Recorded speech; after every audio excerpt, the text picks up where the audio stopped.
Hello, I'm Marcia Kavanaugh. Thanks so much for joining us. Well, this was the week for picking up the pieces after Hurricane Ida, although in many places there was no one to do the picking up. We'll look at the latest on the recovery, such as it is, including gathering the trash, more problems at senior centers, back to school, looking for FEMA and the Corps, and Entergy's performance during the storm. We'll also look at the numbers for COVID. Joining us are tonight's Informed Sources, Errol Laborde, producer of Informed Sources, Dvid Hammer, investigative reporter, WWL-TV Channel 4, Don Ostrom, Channel 12's Future Watch reporter, and Dave Cohen, news director, WWL Radio. First, let's go on over to E, because I know we've all been so absorbed with this storm, but COVID is still out there to be concerned about. Yeah, there are a few encouraging signs. One is that the number of hospitalizations statewide has gone down. I mean, there's still a lot of people hospitalized, but at least there's some movement in the right direction. Some figures came out this week about the metropolitan New Orleans area. This is from the state health department, and looking at what the different parishes are doing, how they're ranking in the percentages of evacuations.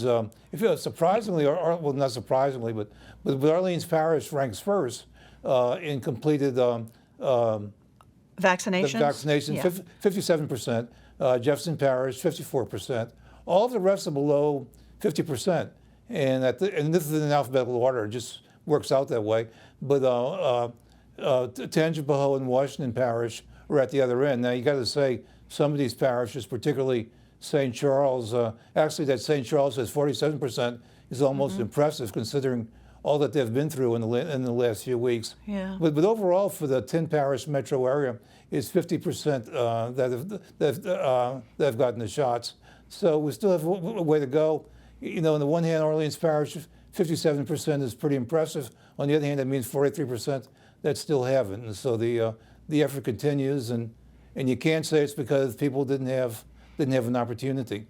So that continues. The other story, I guess, that when it kind of people relate to in terms of interest is what happened to the Saints. The Saints have been in Dallas these past few weeks, and 6 of their coaches, their offensive coaches, tested positive. And with that, at face value, they wouldn't be allowed to go to the game this weekend. They wouldn't be allowed to mix with the players. What they've been doing is they've been having virtual meetings with the team, and the team, instead of having smaller group meetings, has had larger group meetings. But there is a possibility that they're given a chance to do a test today and tomorrow. And if in both of the tests, if they test negative, then they can go to the game, and so some of them might be able to attend. Of the coaches, I guess the one that Saints fans are most familiar with is Zach Strief, and he was not one of them. And so he's out there. So anyway, the poor Saints coaching staff, has had to deal. Well, everybody's got to deal with COVID, but that on top of a hurricane, it's been a very difficult time. So, I mean, basically, as you said, the numbers for hospitalization statewide, that is decreasing. So that is encouraging. Vaccination efforts are out there. I guess that they were impeded somewhat during the storm, obviously, while it moved in the storm aftermath. But are they ramping up again, E, for folks who want to get vaccinated? Oh, yeah. Look, the opportunities are still out there, and I'm sure you're going to hear even more opportunities next week. But like Oxnard, which is, I guess, probably the largest vaccinator throughout the state, also reported a fairly dramatic decrease. In most hospitals, the number of hospitalizations almost down by half what they were a month ago. Yeah, but it's going to be interesting to see the data lag and how many people who evacuated took their COVID with them and ended up hospitalized in other states. Yeah, it will be interesting to see that. I mean, bottom line is we still need to be concerned about COVID. Absolutely. Absolutely. Okay, E, thanks a lot. Dvid Hammer, let's go over to you. We have 2 Daves here today. Entergy, I mean, power was, of course, we were all worried about the storm and very concerned about what it's done to our community as a whole, but we also have to live without power. Let's talk about Entergy's performance and what can be made better. Well, you have to say that they were facing an unprecedented level of destruction. There were 30,000 of the power poles that went down in the storm, and that was mostly focused west of the metro area in the hardest hit parishes, Terrebonne, Lafourche, St. John, St. James, and up through Tangipahoa. And they've really, struggled to get the power back on there with barely over 50% in some of those parishes through this week. But they got high marks for quicker recovery in the metro New Orleans area. Mm-hmm. The question, though, is what was the situation with bringing the power back on more quickly in the areas that were less affected, because the whole transmission system went down. And there are major questions about why that is. Why weren't they more resilient when you had all 8 of the what we call super highways of power coming from outside the area went down all at once? The most famous example, of course, was the transmission tower in Avondale that was just totally felled by the storm, lying in a rusty heap. And the question is, why was this thing that the Philip May, the CEO of Entergy Louisiana, said was a robustly engineered structure and didn't need to be upgraded, why was it a rusty heap full of, just rust everywhere as it was lying in a heap? And I went out there the day after the storm and saw it with my own eyes. So that's a big question. I'm trying to get the inspection records. The Entergy has not been willing to turn those over. The Public Service Commission does not have copies of it. So that's been a struggle to get a clear picture of why that system was not more resilient. Really, I mean, there are so many questions out there. 8 transmission lines went down, and we were left without power for a while. But as you know, I mean, with such a big storm and power outages just so massive across the metro area, within a week or so, a lot of people did have their power back, and not quick enough for most of us, that's for sure. How do we prevent this from happening in the future? We're going to continue to have these kind of weather events. Exactly, and that's going to be that issue of resiliency, the money that's been spent over the years and then charged to the ratepayers to make things better and to upgrade the transmission and distribution system equipment has to be accounted for, because there were more of those poles down than in several storms, including Katrina combined, they said. So they've got to figure out a way to make, and we do see signs of 1960s era power poles that were felled and went down completely. And then the question becomes, why were they so old and why hadn't they been replaced previously? David, when that transmission tower went down, I think a lot of people weren't even aware that there was a transmission tower. They've been paying attention to levees all these years. How bad could it have been? I mean, what if they weren't able to get to it or fix it? I mean, at the time, people were wondering, will electricity be out for 3 months, 6 months, a few days? What could the worst have been? Well, that one line is still out and will be out for a long time because that tower went down. There was redundancy in the system, but that was the thing that was shocking. You have lines coming from Slidell, you have lines coming from the northwest, you have lines coming in due west from Waterford and Little Gypsy power plants in St. Charles Parish, and those all went down too. That's why it was so bad initially. Then the question is, can we generate our own power internally? There was the New Orleans Power Station in New Orleans East that was promised to be able to start without any outside power coming in. It was not used that way, and some people are very upset about that. Helena Moreno, the city council president who regulates Entergy New Orleans, wants answers about that. So it could have been worse, because they were able to get some of those lines back up. And once you bring in some power from the outside and you restore the loop of the transmission or of the distribution system internally, then you can get power back to people's homes and businesses.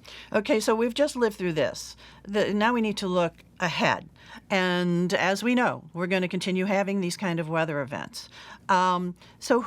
Explain to us who oversees the utility. There's Entergy New Orleans, and then there's Entergy Louisiana. Who can say to Entergy, we have to be better prepared?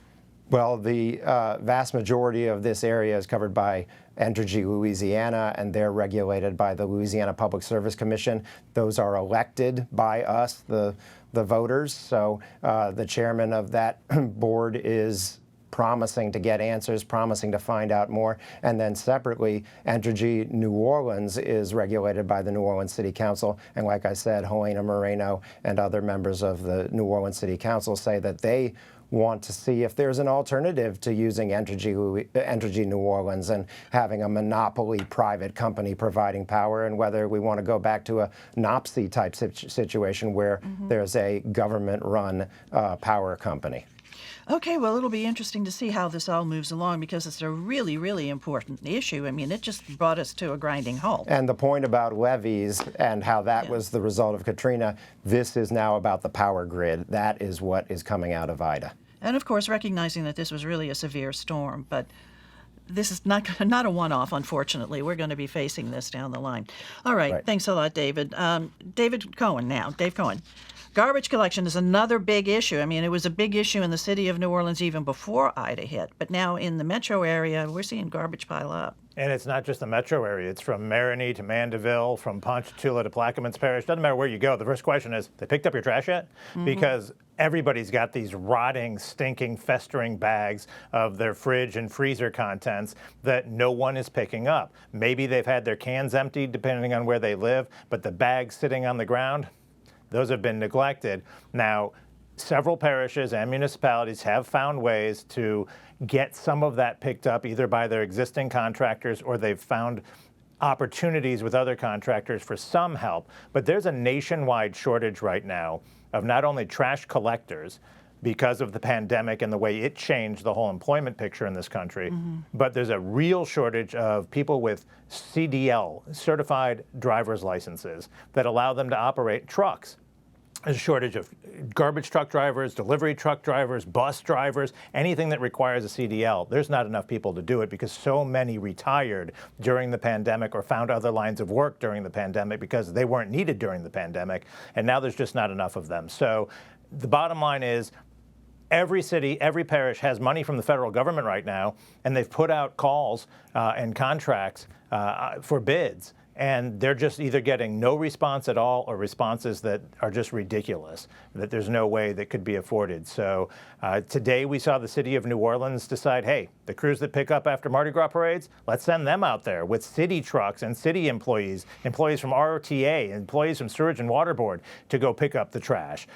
In Jefferson Parish, they have been able to get their existing trash contractor to finally get fuel to their trucks. Big problem for them was, under their recycling requirements, all of those trucks have to run on natural gas. Well, the natural gas fueling stations didn't have power, so they couldn't fill those trucks, so they couldn't use them. So it's just been such a variety of problems, and the bottom line is now a public health disaster of a really smelly mess everywhere you go. Really, I mean, and there are different trash companies, different companies that pick up the garbage in front of your house.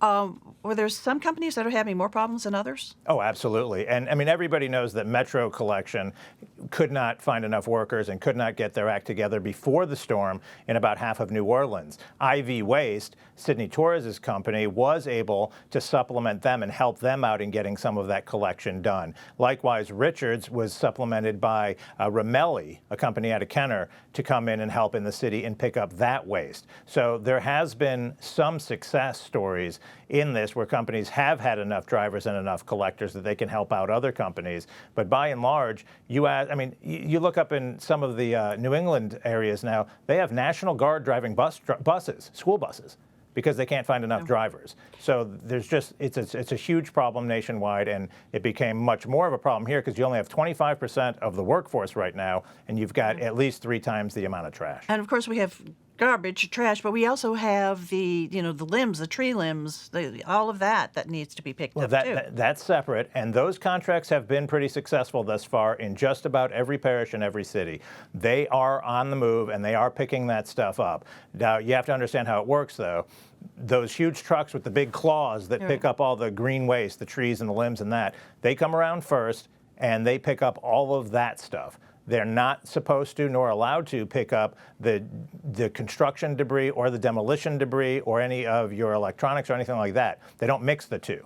So they're going to do another pass once they do their first pass of picking up all the green materials, and then they're going to start picking up all that other stuff. They got 6 months to do it under the FEMA contract. They're thinking they'll get it done in 2 to 3 months in most areas. Okay, aftermath of a storm. I mean, that's just the way it goes, and it's not fun to live with, but I guess we just have to be patient with it all. All right, thanks a lot, Dave. Another thing that's, I know, making people a bit impatient is schools and school schedules, and children are in school or they're not in school. This has just made it all the more difficult. It's a little nuts. The state requirement is that kids are in school for 360 minutes a day over the course of 177 days. The state superintendent of education said recently, our kids in the state of Louisiana have already missed too much time due to COVID, and he is not certain that he will waive the days they missed for the storm. So let's just put it in perspective. If a student went back to school this Monday of this week, they missed 9 instructional days. They missed the 5 days of the full week after the storm, and then the 4 days of the week after, because that week included Labor Day. So those kids were already out 9 days. In some parishes, they're out for the foreseeable future still, especially among them St. Charles, which is all closed until further notice. Entergy thinks they could have power back to all the schools in St. Charles Parish by mid-October. So it's a major problem in a parish like St. Charles. It's not just power, but once they do get power back, all these schools have to go in and they have to test the AC systems. They have to test the alarm systems. They have to test the communication. Power is coming back on Monday at the St. Charles Parish School Board office, so that should help things start to get rolling a little. At least the school board will have power. In a parish like St. Bernard, they were back in school on Monday, August 13th, but they're meeting next week to talk about how they will make up for that lost time. St. Tammany Parish, by and large, went back also on the 13th. They have already decided to add 11 minutes per day of school for the rest of the school year to make up that time. In Orleans Parish, the majority of the schools opened back up this week. A few schools required negative COVID testing to go back to school. That testing then became hard for some people to get, so it was another hindrance to getting back into the classroom. And then each school in Orleans Parish's charter network can be making its own decisions. So for instance, I have a child at Ben Franklin High School. Ben Franklin has already added days to their school calendar. They've taken away 2 days of Christmas vacation. They've taken away 2 days of Mardi Gras vacation. They have added on to the end of the school year to start making up for time. And on top of the lost time during the storm, they discovered an air conditioning problem as related to the storm, and they're back to virtual this week. Across the board, though, kids could not go virtual immediately after the storm. It's a totally different beast than dealing with COVID, because during COVID, we were all locked in our houses with power and internet, or schools were able to provide internet hotspots and computers to students. Schools aren't able to provide power to people who don't have power, or roofs to people who don't have roofs. So they couldn't, across the board, say, let's go virtual. That isn't happening. 75% of New Orleans, Archdiocese of New Orleans Catholic schools are back up and running. But schools like those in Grand Isle and Lafitte, they're indefinitely closed. In most of Jefferson Parish, schools aren't opening until next week or the week after that. I've heard of one private school in Jefferson Parish that's not opening till October 15th.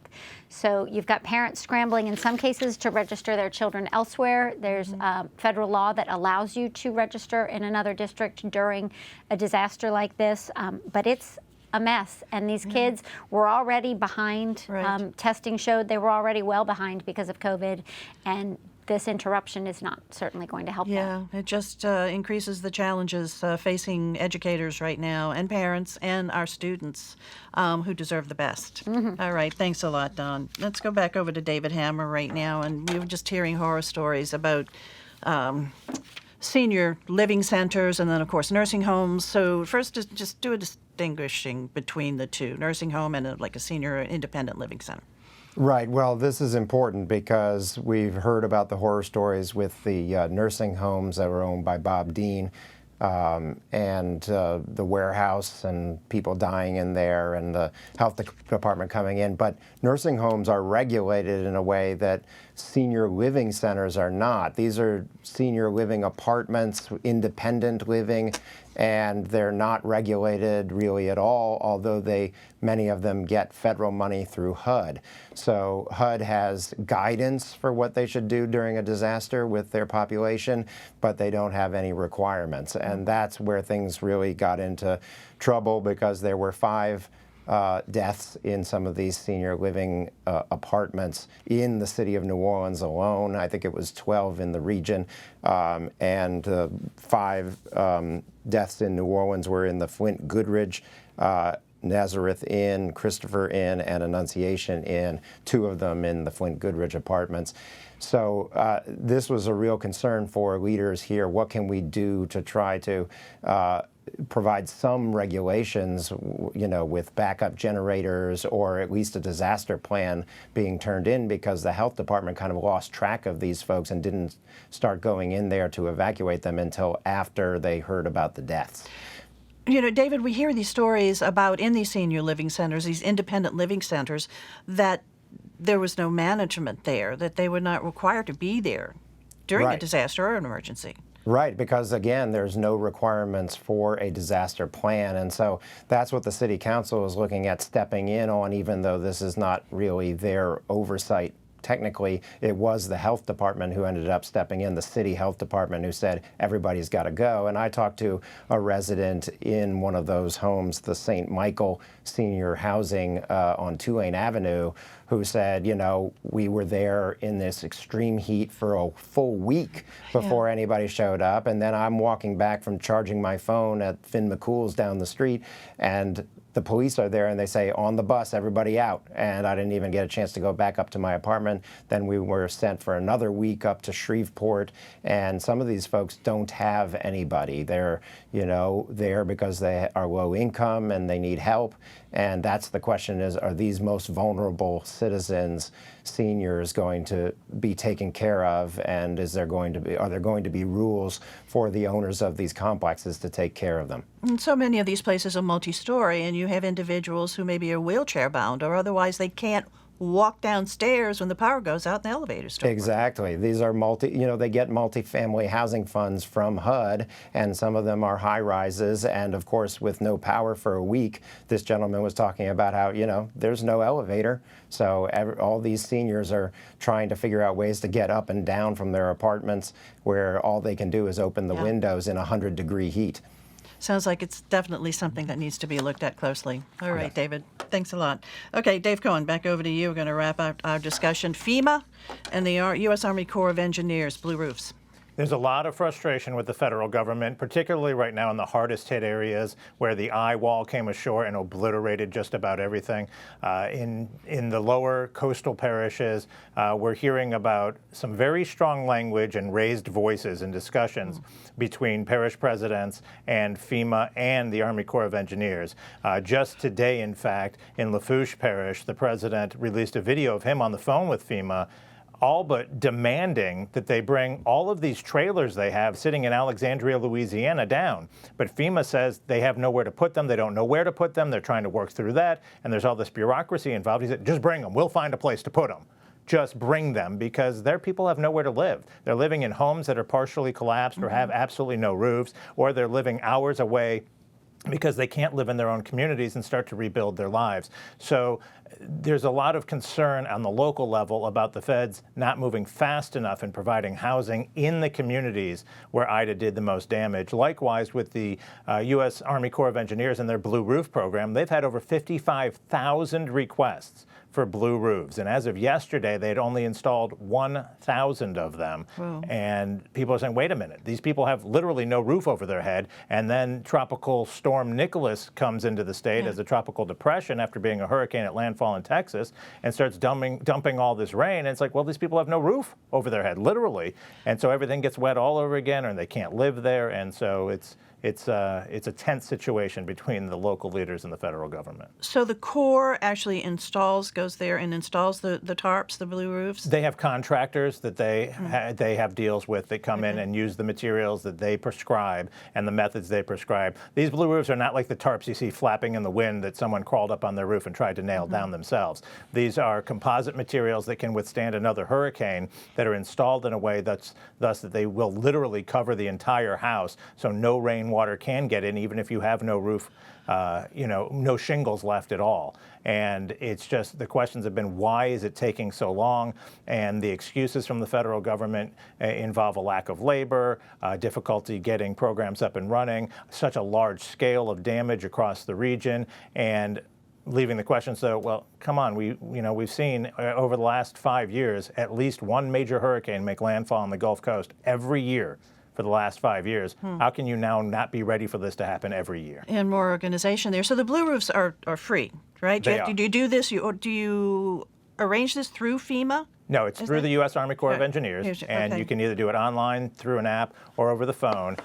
You do have to sign a document saying that these contractors can come onto your property, so they're not trespassing or damaging your property without your permission. But once you agree to that, and you can do it over the phone or over the internet, then they should be able to roll in and cover your roof, so this doesn't happen at absolutely no cost. The federal taxpayers are picking up the cost, but it's happening extremely slowly. They believe, though, by next week they should be doing 1,000 a day. Let me ask you real quickly this: even if you have home insurance, house insurance to cover this, you could still get a free roof? Absolutely. Blue roof. Yeah. And with the huge named storm and hurricane deductibles people have, many of them may not meet those deductibles, so they're looking at either hiring a roofer to come in and tarp their roof until they can get a roof replacement while they're waiting for their adjuster and their insurance company. And the Blue Roof program is free to them, so it is a great option. And the insurance companies like it too, because they don't have to pay for it. Very helpful. Okay, time for other stories. E, over to you. Well, a tad of good news tonight. The Saints. And the Saints have been in Dallas these last few weeks, and supposedly the players really want to come back to New Orleans. Today they announced they're going to be in Dallas one more week after Sunday's game, and then next week they go and play New England. Then after that they come back to New Orleans to prepare for New England. So they'll be glad to be home. Yes, indeed. We'll be glad to have him here too. Don. New skills learned from Ida. Nunez Community College tomorrow has a do-it-yourself repair clinic. Look for more of these to be coming along, so that you don't, contractors are booked and booked and booked, and people are waiting forever. Learn to do some of the simple ones yourself. Okie doke. Thanks a lot, Dvid Hammer. Over to you. Amid the storm, we have political intrigue. The Downtown Development District, which is a state agency, they've installed the chief of staff of Mayor LaToya Cantrell as the head of that. That's controversial, and the chairman today resigned in protest. All righty.